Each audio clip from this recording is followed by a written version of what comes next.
mewn, yn, wedi bod erioed. Dyn ni'n defnyddio mewn mwyn dweud bod rhywbeth mewn rhywle amhenodol.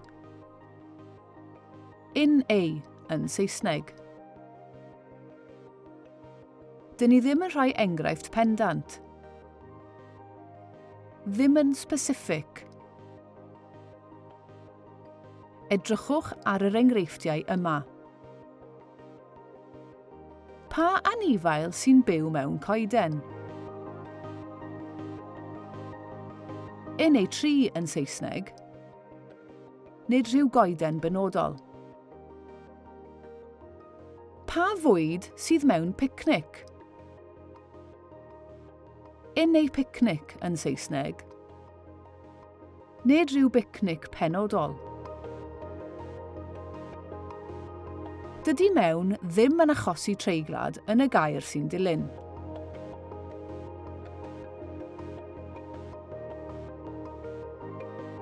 Dyn ni'n defnyddio yn,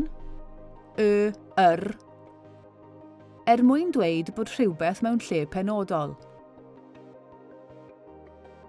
In the yn Saesneg. Mae'r gair sy'n dilyn yn enghraifft pendant. Efallai gydag enw penodol. Mae'n specific.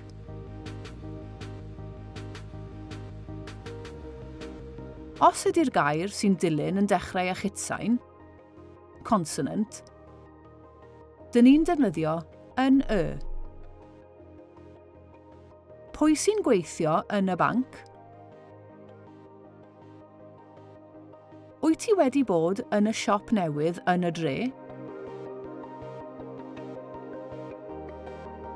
Os ydy'r gair sy'n dilyn yn dechrau â llyfariad, vowel, dyn ni'n defnyddio yn yr.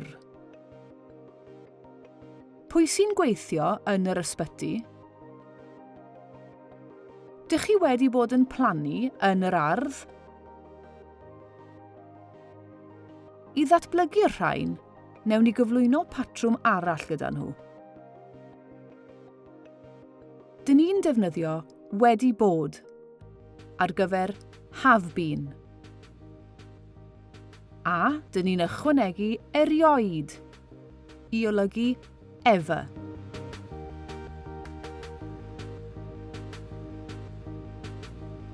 Os ydych chi'n defnyddio'r geiriau yma mewn cwestiynau i holi ble mae'r plant neu aelod o staff wedi bod, byddwch chi'n gallu ei defnyddio fel hyn.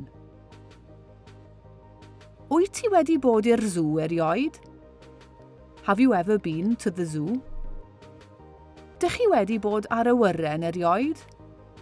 Have you ever been on a plane? Wyt ti wedi bod i spa erioed? Have you ever been to a spa? I wneud gweithgaredd cyfri gyda'r patrwm yma, gallwch chi holi'r plant. Faint ohonoch chi sydd wedi bod i'r pwll nofio erioed? 1, 2, 3, 4 ohonoch chi. Faint ohonoch chi sydd wedi bod i Ffrainc erioed? 1, 2 ohonoch chi. Meddyliwch am wahanol weithgareddau yn y dosbarth, lle gallwch chi ddefnyddio'r patrymau yma, ac ymarferwch y cwestiynau a'r atebion.